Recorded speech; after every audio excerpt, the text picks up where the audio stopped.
নমস্কার বন্ধুরা, অন্নপূর্ণা কুকিং 2.1 তোমাদের সবাইকে স্বাগত। আজ আবার একটা নতুন রেসিপি নিয়ে চলে এলাম। আজ তোমাদেরকে দেখাবো ক্রিস্পি ব্রেড পকোড়া। এটা খেতে খুবই সুন্দর ও খুবই টেস্টি।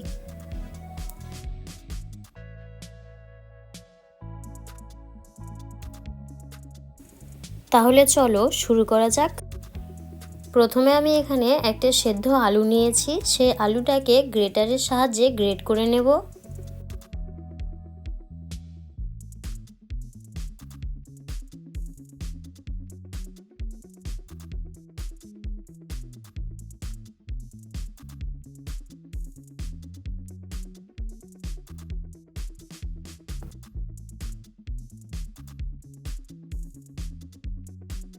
আলুটাকে গ্রেট করে নেওয়ার পর এর মধ্যে দিয়ে দেব 1 কাপ কুচানো পেঁয়াজ।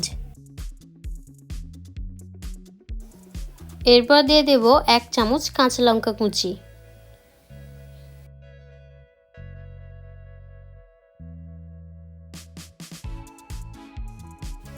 দিয়ে দেব 1 চামচ নুন,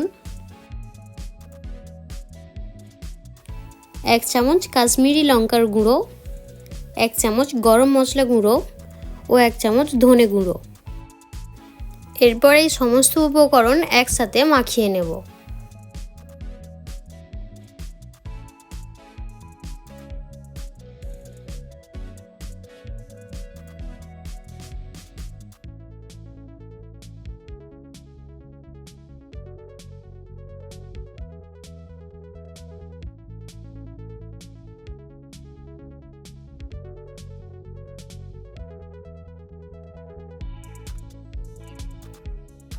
সমস্ত মশলা ভালোভাবে মাখিয়ে নিতে হবে।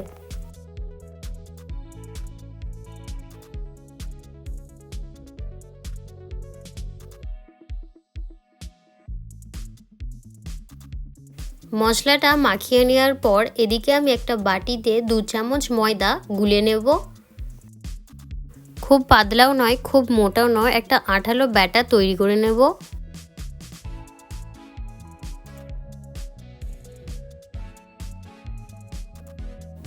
এরপর আমি একটা ব্রেড নিয়ে নিয়েছি। এই ব্রেডের ওপরে যে আলুর মশলাটা তৈরি করে রেখেছিলাম সেটার 1 চামচ দিয়ে দেব। এরপর আমি মশলাটা ব্রেডের চারধারে ভালোভাবে লাগিয়ে নেব।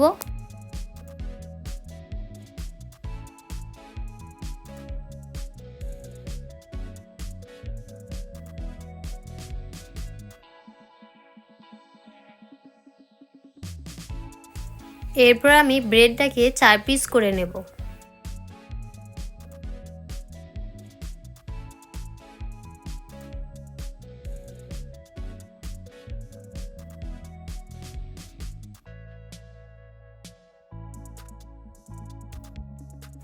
একইভাবে প্রত্যেকটা ব্রেডকেই এই রকম মশলা লাগিয়ে 4 পিস করে নেব।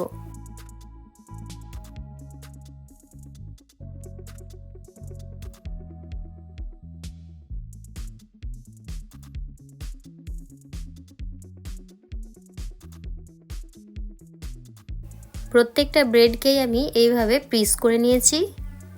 এরপর আমি ময়দার যে ব্যাটারটা তৈরি করেছিলাম সেটার মধ্যে একটা পিস এরকম এক কোট করে দেওয়ার পরে ব্রেড কামের ওপরে দিয়ে দেব। ভালোভাবে চেপে চেপে ব্রেড কামটাও লাগিয়ে নেব।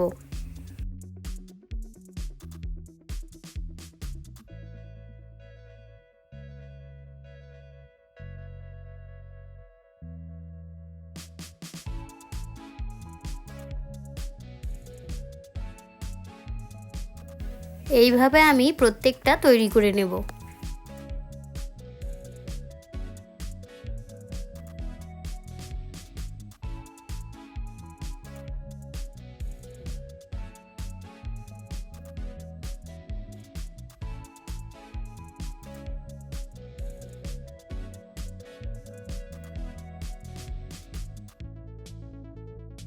আমি এখানে পকোড়াগুলোকে 1 কোট করেই দিয়েছি, তোমরা চাইলে 2 কোট করেও দিতে পারো। সবগুলো তৈরি করে নেওয়ার পর এদিকে আমি তেল গরম করে নিয়েছি। এর মধ্যে সবগুলো একটা একটা করে দিয়ে দেব।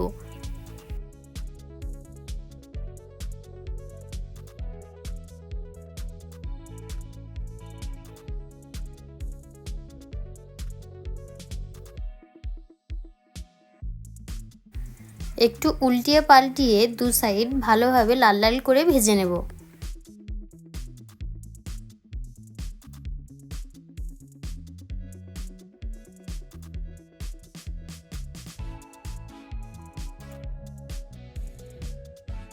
লাল লাল করে ভেজে নেওয়ার পর ব্যাস ক্রিস্পি ব্রেড পকোড়া তৈরি।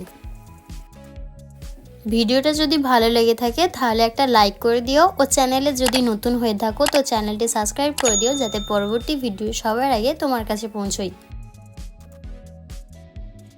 বন্ধুরা ভিডিওটা যদি ভালো লেগে থাকে তাহলে কমেন্ট করে জানিও। দেখা হচ্ছে নেক্সট ভিডিওতে।